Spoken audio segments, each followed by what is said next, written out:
Hello everyone and welcome to the second presentation of my research programming environment Flowsheets. In this video I'm going to talk a little bit about visualizations in Flowsheets and detail some work I've done over the past couple weeks. And I will give the presentation, of course, in Flowsheets because I'm feeling a little bit cheeky. So this environment you're looking at right now is actually Flowsheets. This is just some HTML rendered as the title slide, and I sort of abstracted the style here, so if I wanted to, I could change the color, and it would change the color for all of the slides that I have in this presentation, which is just kind of a nice perk. But let's talk about visualizations. So I've always sort of wondered in this environment what the purpose of visualizations were, and I think I realized recently that one of the main ones is that if the main purpose of Flowsheets is to explore what it's like to program while looking at data, well then we want to have the best tools for looking at that data. We want to visualize that data in the best way that we know how. And over the past 100 and 200 years, we've had incredible growth and development of visualizations for understanding. That the medium of illustration and visualization, especially for data, has been developed incredibly in the past couple centuries. And I think we should be using those amazing tools that we've developed in order to help programmers understand what their programs are doing. The programs are made of data, should visualize that data in whatever the best way possible it is for each particular program. That'll help people understand what is happening. I think probably the best example of these design principles is Edward Tufte's work in information visualization. These 4 books are excellent, and they sort of are one of the most concise and beautiful explanations of how we can leverage the human visual system to understand what's going on in our programs and understand what data means, what the human meaning of data is. And so when I was making Flowsheets, one of the first ones I made when I learned from version 1 is a very simple one. So let's talk about that for a second. So in this case, one of the most simple visualizations that is many, many centuries old is just having tables of data. Here we have a list of words in the dictionary, and in the dictionary that comes with my computer, I made a little just demo of like the length of each of those things. So this has the first one is letter A. It has 1 letter in it. The second one is A''S that has 3 sort of characters in it. And then I have this other column which is asking the question, is there an apostrophe in each of these words? See, this one does not have apostrophe, this one does. And this kind of visual grouping in a tabular form is, I think, one of the simplest but very powerful ways of visualizing just kind of raw data that we have, and it's actually a really good default in Flowsheets. I've always been surprised. I've sort of taken it for granted now that whenever I make a program, I will be visually grouping related elements. I think that's one of the beautiful things about tables is that if elements are related, they're visually grouped. So this column is visually grouped in the sense that these things all line up together, and each row is visually grouped in the sense that your eye can scan across in a straight line and say, this value is related to this value is related to this value. And we can even do a little better than that. This like true-false thing is it's a very wordy way of saying if there's an apostrophe in each word. So let's try to make that a little clearer. So I'll add a new item here, and I'll say, we can just use a simple thing like emoji to say, check mark if the value next to it is true, otherwise we'll do an X. And you can see that this gives you a little more visual feedback. It gives you some feedback of instantly you can scan down this with your eye and see, this X stands out from this green, and this green stands out from this red. It's kind of one of those things that our just visual system is good at seeing. And if you're a programmer looking at data, we want to leverage whatever visual capability that person has, so we can see that, oh yeah, instantly, these values are all related, and this one in particular has an apostrophe, but none of these do. And of course, if I scroll these values, they all scroll together because they're all related, and they stay sort of grouped together because they're related. So that's just one very simple example of a visualization that is just kind of the default in Flowsheets for now, is making tabular data and grouping things into columns and rows. And that's just sort of why this grid exists. I tried it without the grid and without these columns and rows, but I noticed that it just was hard to understand what was happening. So I went with what ended up being a spreadsheet convention of grouping things into tables, which has been really fun to work with. So moving on, we'll talk about a domain-specific visualizations. And to give you a little context, this is a sort of like model of a program that I made in Flowsheets in December of last year. And the way I use this program is I would copy and paste things from a blog. Unfortunately, I had to copy and paste and do it all manually, but I copied and pasted things from a blog into this, a box right here. And then I'd have the computer do a small program, which is remove some things that I didn't want in that text, and then just give me the output.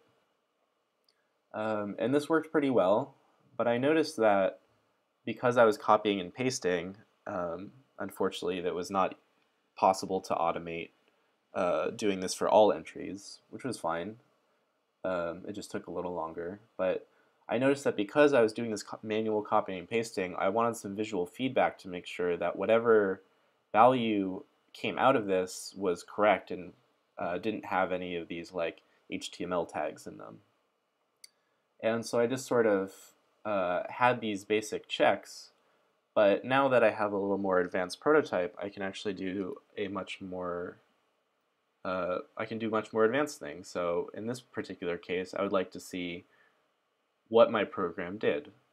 So I can do a quick visualization here, which I pre-authored, called the text diff visualization, which basically just shows me, visually highlights what text changed from here to here. So you can see it just sort of removed these P and B and open brackets and closed brackets, and mostly just removed this stuff that I didn't want, which is great. Especially for much bigger entries, this is a fairly small, it's just a paragraph, but some of these were quite large. It would have been nice to be able to see kind of instantly, oh, here's what everything that this program did, and it just sort of jumps out at you. You just look at it and be like, oh, this is how it changed. There's no sort of manually looking through it. Your visual system is just kind of like, yeah, there's this red bolded things that jump out at you, along with a sort of grayer background to compare against. And because I was sort of in the loop and copying and pasting, I realized that you could do different things too. So let me make a quick visualization here, which is, I want to escape the output and replace any less than symbols with bold.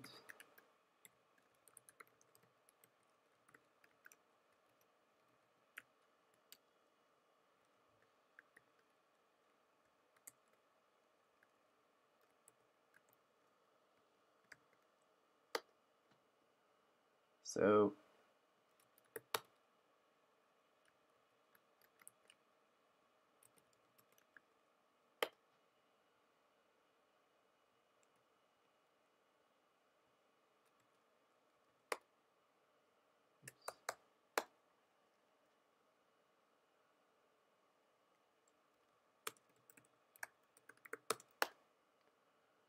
So here I have a very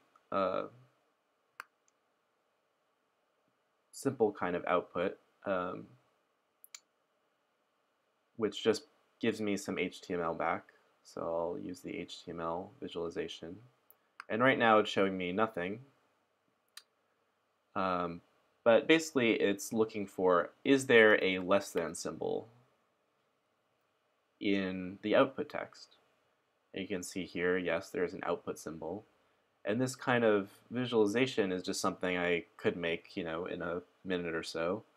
And it visually highlights something that I didn't want in the output. So normally, when I'm copying and pasting and looking at the entries to make sure they match up with what I want, I can see this and be like, oh yeah, that kind of looks good. But here I get a computational guarantee that something that I didn't want is showing up or not showing up. So here I'm just looking for the less than bracket, and I have another entry to copy and paste here to illustrate this. When I paste a new entry in here, I see, oh, there is a tag I didn't account for. I didn't remove this BR tag. And so if I go in here and change it and add this from the tag to the tags to be removed, it says, oh yeah, there's nothing wrong. So nothing shows up when the output is all good, but when there's something bad that I don't want in there, such as a left bracket, it shows some text and highlights in red what went wrong. So I could just make these visualizations for my particular program in a minute, and it will help me understand and make sure that everything is working as I expect, which is kind of neat. I like these domain-specific visualizations, and I especially like these sort of bespoke ones where for any particular programmer, they could highlight something that is important to them, only them, in that time, in that program. And also have these kind of interactive visualizations. So say I don't want to see whatever was deleted, I can just have this options menu here, and I can, if there are additions, they would show up in green if this text was changed and not just removed. But I can sort of play around with what I want to see for my particular visualization, because sometimes these visualizations can get quite complex, so you want to have options and be able to control them. So I'd like to show you one more visualization. This one is of a thing that I've wanted in Flowsheets for a long time and have just created over the past week. So let me show you what that is. So here we have a pretty simple program, which is simply downloading the HTML of this YouTube URL and showing and giving me the HTML so far.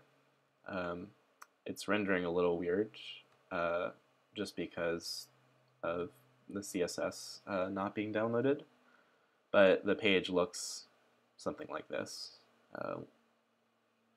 And what I'm interested in particular in this, is being able to scrape this web page for a particular value. So here we have the length of all these videos that I've added.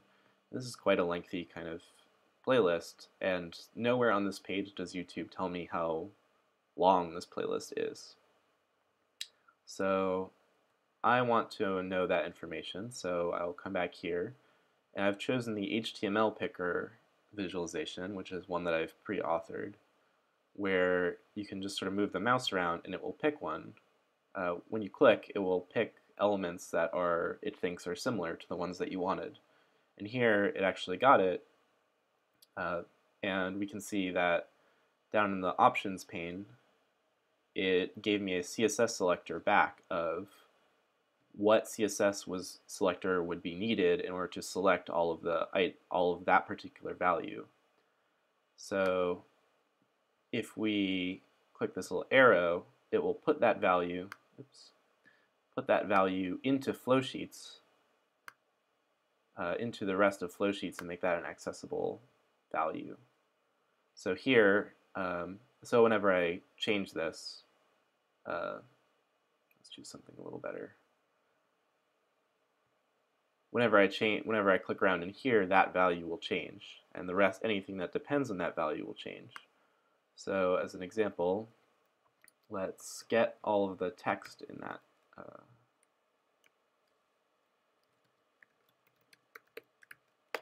So all these are all elements with the that we wanted. There's 56 of them we can see. And just to make sure that they're right, they're all span elements, but we just want to make sure they're right. So we'll do we'll just get the text in each, and that looks about right. So we see 210, 259, 340. We can scroll down to the bottom here. Scrolled a little too far. See that the last one should be 527, and it is. So it seems like we got the right values. And then we can write a quick script just to change that from text into an hours or minutes value. So we can do split it on that, on the colon. So now we have a list of timestamps, and we want to say make those into integers. Oops. Just mistyped.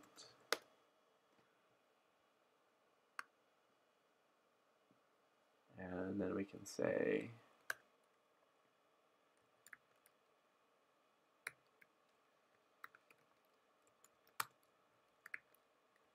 this is just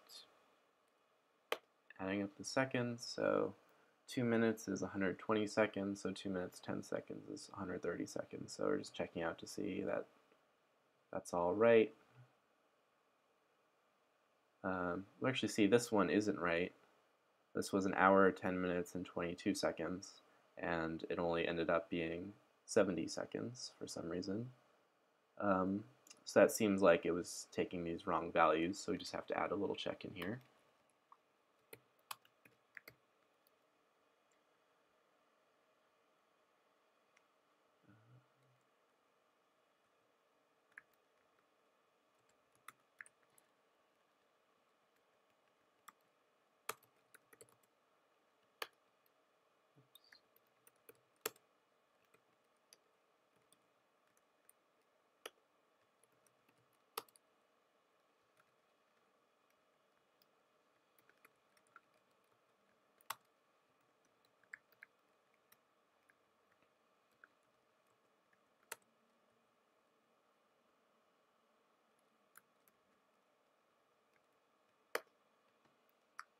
So that looks a little better.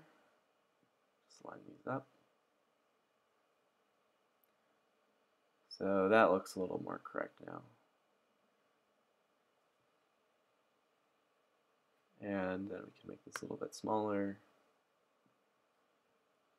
And we can simply sum up those values. That's the number of seconds.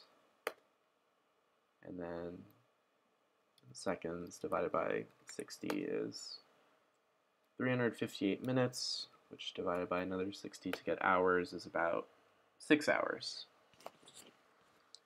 So you can see here how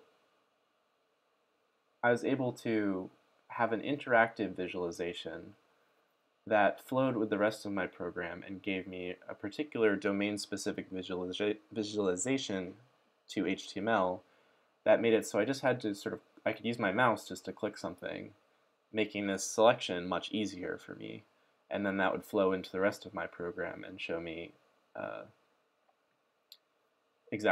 I'd get feedback of exactly what I needed to see. So here I'm getting the timestamps, and I could make sure that all the timestamps are correct and working. So this kind of interactive visualization I find very exciting, where you could use something that is just a little more friendly, a little easier, and you can have these options that will allow the visualization to be more powerful and be interacted with the rest of the environment. So here, just in Flowsheets, we have this Python environment, but I can use this visualization of the web page along with my mouse, plus a pretty simple algorithm, to choose specific elements, and then that will flow to the rest of the program. And I like this idea a lot because I think every domain has its own particular kind of interactive visualization that could be helpful. This is a very simple one that I use quite often, but I'm excited to see what kind of other ones there are, because I think there's a huge rich environment for kind of flowing back and forth between programming and more interactive or more visual elements. So that's all I've got for now.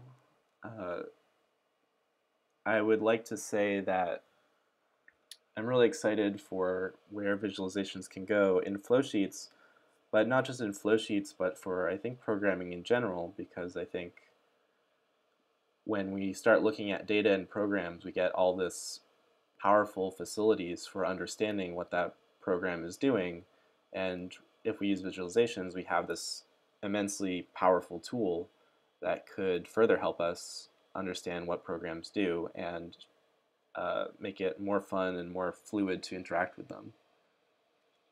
So that's it for now. I will hopefully make a new video soon, but if not, I will see you in the meantime. Bye-bye!